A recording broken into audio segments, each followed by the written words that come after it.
കൂടുതൽ വാർത്തകളും വീഡിയോകളും കാണാൻ ഈ ചാനൽ സബ്സ്ക്രൈബ് ചെയ്യുക. കൂടെ ബെൽ ബട്ടൺ അമർത്തുക. ഏഷ്യ ലൈവ് ടിവിയിലെ ഫെങ്ഷുയി പ്രോഗ്രാമിലേക്ക് ഏവർക്കും സ്വാഗതം. ഇന്ന് നമുക്ക് ഒരു വീടിൻ്റെ സ്റ്റെയർ കേസ് എവിടെ പണിയാം, ആ സ്റ്റെയർ കേസിൻ്റെ കാര്യത്തിൽ നമുക്ക് എന്തൊക്കെ കാര്യങ്ങൾ ശ്രദ്ധിക്കണം എന്നുള്ളത് ഞാൻ നിങ്ങളുമായിട്ട് ഷെയർ ചെയ്യാം. ഇപ്പോൾ ഫെങ്ഷുയിൽ പറയുന്നത് വീടിൻ്റെ മെയിൻ ഡോറ്, ഇപ്പം ഇത് ഈസ്റ്റിലോട്ട് ഫേസ് ചെയ്യുന്നൊരു വീടാണെന്ന് ഇരിക്കട്ടെ, കിഴക്കോട്ട് നോക്കി നിൽക്കുന്നൊരു വീടാണിത്, ഈസ്റ്റ് ഫേസിങ്. അപ്പോൾ ഇതിൻ്റെ സെൻറ്റർ ഭാഗത്ത് ഡോറ് വന്നെന്ന് സങ്കല്പിക്കുക. ഇവിടെ നിന്ന് അകത്തോട്ട് നോക്കുമ്പോൾ സ്റ്റെയർ കേസ് കാണുന്നത് നല്ലതല്ല. അപ്പോൾ ഫസ്റ്റ് ഇത്. അപ്പോൾ അങ്ങനെയാണെങ്കിൽ നമുക്കിത് എന്തോ ചെയ്യാൻ പറ്റും? ഇത് തെക്ക് കിഴക്ക് ഒരു കിച്ചൺ കൊടുക്കാം, ഇവിടെ ഒരു മാസ്റ്റർ ബെഡ്റൂം കൊടുക്കാം. എന്നിട്ട് ഈ തെക്ക് സൈഡിൽ നമുക്ക് ഇവിടെ നിന്ന് ഇങ്ങനെ സ്റ്റെയർ കേസ് കൊടുക്കാം. അപ്പോൾ നമ്മുടെ ഈ പ്രധാന വാതിലിൽ നിന്ന് നോക്കുമ്പോൾ സ്റ്റെയർ കേസ് കാണില്ല. ചിലർ ഇതിങ്ങനെ വെളിയിലോട്ടൊക്കെ ഇങ്ങനെ ഇറക്കി ചെയ്താക്കുന്ന കാണാം, അത് നല്ലതല്ല. ഇത് പ്രധാന ഡോറിൽ നിന്ന് നോക്കുമ്പോൾ കാണാത്ത രീതിയിൽ വെക്കുന്നതാണ് ഏറ്റവും നല്ലത്. അതല്ലെന്നുണ്ടെങ്കിൽ നമുക്ക് ഒരു ചെറിയ കർട്ടനോ എന്തെങ്കിലും വേണമെങ്കിലും അവിടെ ഇട്ട് മറയ്ക്കാവുന്നതാണ്. അപ്പോൾ ഈ രീതിയിൽ കൊടുക്കാം. പിന്നെ ഇതിൽ പറയുന്നത് നമ്മൾ തെക്കോട്ടോ അല്ലെങ്കിൽ പടിഞ്ഞാറോട്ടോ അല്ലെങ്കിൽ സൗത്തിലോട്ടോ വെസ്റ്റിലോട്ടോ നോക്കി കയറുന്ന രീതിയിൽ സ്റ്റെയർ കേസ് കൊടുക്കുന്നതാണ് നല്ലതെന്ന് പറയുന്നുണ്ട്. അപ്പോൾ ഇതിലാകുമ്പം ഇത് സൗത്തിലോട്ട് നോക്കിയാണ് കയറുന്നത്, നല്ലതാണ്. അടുത്ത സ്റ്റെയർ കേസിനെ പറ്റി പറയുന്ന മറ്റൊരു കാര്യം എന്ന് പറയുന്നത്, നമ്മൾ ക്ലോക്ക് കറങ്ങുന്നത് ഇങ്ങനെയാണ്, ഈ രീതിയിലാണ് കറങ്ങുന്നത്, ക്ലോക്ക് വൈസിലാണ് ഇങ്ങനെ കറങ്ങുന്നത്. അപ്പം നമ്മൾ സ്റ്റെയർ പോകുന്നതും ഇതിൽ ഇപ്പം ഇവിടെ നോക്കുമ്പോൾ അറിയാം, ഇവിടെ നിന്ന് ഇങ്ങനെ കയറി ഇങ്ങനെയാണ് വരുന്നത്. അപ്പോൾ ക്ലോക്ക് കറങ്ങുന്ന അതേ മെത്തേഡിലാണ് സ്റ്റെയർ കേസ് പോകേണ്ടത്. ആൻറ്റി ക്ലോക്ക് വൈസിൽ സ്റ്റെയർ കേസ് പാടില്ല എന്ന് പറയുന്നുണ്ട്. ആൻറ്റി ക്ലോക്ക് വൈസിൽ സ്റ്റെയർ കേസ് പാടില്ല എന്ന് പറയുന്നുണ്ട്. അപ്പം നമുക്ക് തിരിച്ച് ചില വീടുകളിൽ ഇവിടെ തന്നെ സ്റ്റെയർ കേസ് കൊടുത്തിട്ട് ഇവിടെ നിന്ന് സ്റ്റാർട്ട് ചെയ്യുന്ന വീടുകളുണ്ട്. ഇന്നലെ കൊല്ലത്തൊരു ഡോക്ടറെ വീട്ടിൽ ചെന്നപ്പോഴത്തേക്ക് ഇവിടെ നിന്നാണ് സ്റ്റാർട്ട് ചെയ്താകുന്നത്, ഇവിടെ നിന്ന് കയറി പോകുന്നതിന്. പക്ഷെ അത് തെറ്റായിരുന്നു, ഇവിടെ നിന്ന് കൊടുത്താൽ മതിയായിരുന്നു. അത് അവർക്ക് അറിയാത്തത് കൊണ്ട് പറ്റിപ്പോയൊരു മിസ്റ്റേക്കാണ്. അപ്പോൾ ഈ രീതിയിൽ ചെയ്യാവുന്നതാണ്. അപ്പോൾ സ്റ്റെയർ കേസ് മെയിൻ ഡോറിൽ നിന്ന് അകത്തോട്ട് നോക്കുമ്പോൾ സ്റ്റെയർ കേസ് കാണരുത്. സ്റ്റെയർ കേസ് കയറുന്നത് ഒന്നുകിൽ സൗത്തിലോട്ട് നോക്കിയോ അല്ലെങ്കിൽ വെസ്റ്റിലോട്ട് നോക്കിയോ കയറുന്നതാണ് ഏറ്റവും ഉത്തമം. വെസ്റ്റിലോട്ട് നോക്കിയെന്ന് പറഞ്ഞാൽ ഇവിടെ ഇങ്ങനെ കയറി പോകുന്നതും കുഴപ്പമില്ല. പക്ഷേ ഇത് നമുക്ക് ഇവിടെ സ്റ്റെയർ കേസ് കാണാൻ പറ്റും, അതുകൊണ്ടാണ് നമ്മൾ അത് ഒഴിവാക്കിയാക്കുന്നത്. അടുത്തതെന്ന് പറഞ്ഞു കഴിഞ്ഞാൽ ഒറ്റ സംഖ്യയിൽ സ്റ്റെപ്പ് നിൽക്കുന്നതാണ് നല്ലത്. അപ്പം നമുക്ക് ഇങ്ങനെ സ്റ്റെപ്പിൻ്റെ എണ്ണി പോകുമ്പോൾ ഒറ്റ ഇതിൽ നിൽക്കുന്നതാണ് നല്ലത്. അത് ഞാൻ നേരത്തെ വീഡിയോകളിലൊക്കെ പറഞ്ഞിട്ടുള്ളതാണ്. അതുപോലെ അടുത്തതെന്ന് പറഞ്ഞു കഴിഞ്ഞാൽ ആൻറ്റി ക്ലോക്ക് വൈസിൽ സ്റ്റെയർ കേസ് വരാൻ പാടില്ല.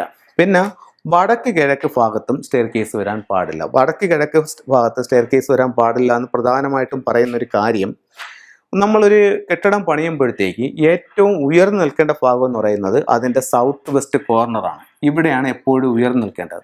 നമ്മളൊരു വീട് പണി നടന്നുകൊണ്ടിരിക്കുന്ന സമയത്ത് നമ്മൾ എല്ലാ ദിവസവും പണി പൂർത്തിയാകുന്ന സമയം ഏറ്റവും ഉയർന്ന് ഈ ഭാഗം തന്നെ പണിഞ്ഞ് നിർത്തി പോവുകയാണെങ്കിൽ വീടിന് തടസ്സങ്ങളൊന്നുമില്ലാതെ പെട്ടെന്ന് ആ പണി മുന്നോട്ട് കൊണ്ടുപോകാനായിട്ട് നല്ലതായിരിക്കും.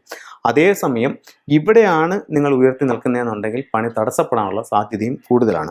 അതുപോലെ നിങ്ങൾ സാധനങ്ങൾ ഇറക്കുമ്പോൾ വീട് പണിക്കായിട്ടുള്ള സാധനങ്ങൾ ഇറക്കുമ്പോൾ ആദ്യം കന്നിമൂല ഭാഗത്ത് ഒരു ചട്ടി മണലെങ്കിലും ആദ്യം ഇറക്കേണ്ടത്. നമ്മൾ പണി തുടങ്ങുമ്പോൾ ആദ്യം ഇറക്കേണ്ടത് ഒരു ചട്ടി മണലെങ്കിലും കന്നിമൂല ഭാഗത്ത് കൊണ്ടിട്ടിട്ട് തുടങ്ങണമെന്നാണ്.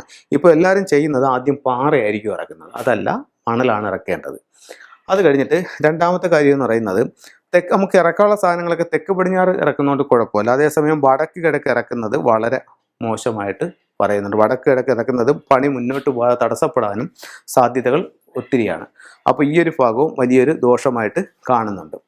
അത് കഴിഞ്ഞിട്ട് അടുത്തത് ഞാൻ പറഞ്ഞു വന്നത്, നമ്മൾ ഈ വീട് പണി കഴിഞ്ഞിട്ട് ഇവിടെയാണ് നമ്മൾ സ്റ്റെയർ കേസ് കൊടുത്തതെന്ന് സങ്കല്പിക്കുക. ഇവിടെ നിന്ന് ഇങ്ങനെയാണ് ഒരു സ്റ്റെയർ കേസ് കൊടുത്താകുന്നത്, ഇങ്ങനെ വന്ന് ഇങ്ങനെ കയറി പണി ഇതിനകത്താണ് കിടക്കുന്നത്.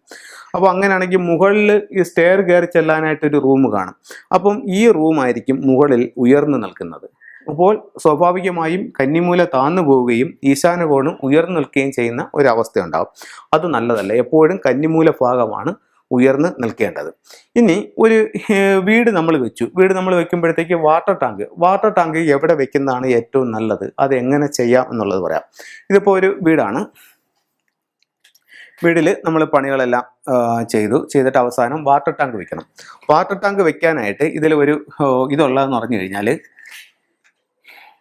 ഈ സൗത്ത് ഈസ്റ്റ് കോർണറിൽ നിന്നും ഒരു ലൈൻ നേരെ നോർത്ത് ഈസ്റ്റിലേക്ക് പിടിക്കുക. നോർത്ത് ഈസ്റ്റിലേക്ക് പിടിച്ചതിന് ശേഷം ഇതിൻ്റെ ഈ ഭാഗത്തോ വാട്ടർ ടാങ്ക് വെക്കാം. ഈ ലൈനിൽ കയറാൻ പാടില്ല. ഏറ്റവും ഉത്തമം കന്നിമൂല ഭാഗത്ത് വാട്ടർ ടാങ്ക് വെക്കുന്നതാണ്. അപ്പോൾ പലരും പറയും കന്നിമൂലയിൽ വെള്ളം വെക്കാവോ, അത് ചെയ്യാവോ എന്നൊക്കെ ചോദിക്കും. പക്ഷേ കന്നിമൂലയിൽ താഴെ കിണറോ കുളമോ ഒന്നും വരാൻ പാടില്ല. വീടിൻ്റെ മുകളിൽ കന്നിമൂല ഭാഗത്ത് വാട്ടർ ടാങ്ക് വയ്ക്കുന്നത് എന്തുകൊണ്ടും ഉത്തമമാണ്. അപ്പം ഇത്തരത്തിലുള്ള കാര്യങ്ങളെല്ലാം നിങ്ങളൊന്ന് ശ്രദ്ധിക്കുക. ഈ സ്റ്റെയർ കേസിൻ്റെ എണ്ണം, സ്റ്റെയറിൻ്റെ രീതി, അങ്ങനെയുള്ള എല്ലാം ചെയ്യാം. ഇനി പുറമേ നമ്മളൊരു സ്റ്റെയർ കേസ് കൊടുക്കുന്നു. പുറമേ ഒരു സ്റ്റെയർ കേസ് കൊടുക്കുകയാണെന്നുണ്ടെങ്കിൽ നമുക്ക് ഇവിടുന്ന് സൗത്ത് ഈസ്റ്റിൽ നിന്ന് തുടങ്ങുന്ന രീതിയിൽ കൊടുക്കാം. സൗത്ത് ഈസ്റ്റിൽ നിന്ന് തുടങ്ങുമ്പം വെസ്റ്റിലേക്ക് നോക്കി കയറാം. അപ്പോൾ സൗത്ത് ഈസ്റ്റിൽ സ്റ്റാർട്ട് ചെയ്ത് കയറി ചെല്ലുന്ന രീതിയിൽ നമുക്കൊരു സ്റ്റെയർ കേസ് അവിടെയും പുറത്തും ചെയ്യാവുന്നതാണ്. അപ്പോൾ എപ്പോഴും നമ്മൾ സ്റ്റെയർ കേസ് ചെയ്യുമ്പോൾ ക്ലോക്ക് വൈസിൽ കയറി ചെല്ലുന്ന രീതിയിൽ ചെയ്യുന്നതാണ് ഏറ്റവും ഉത്തമം.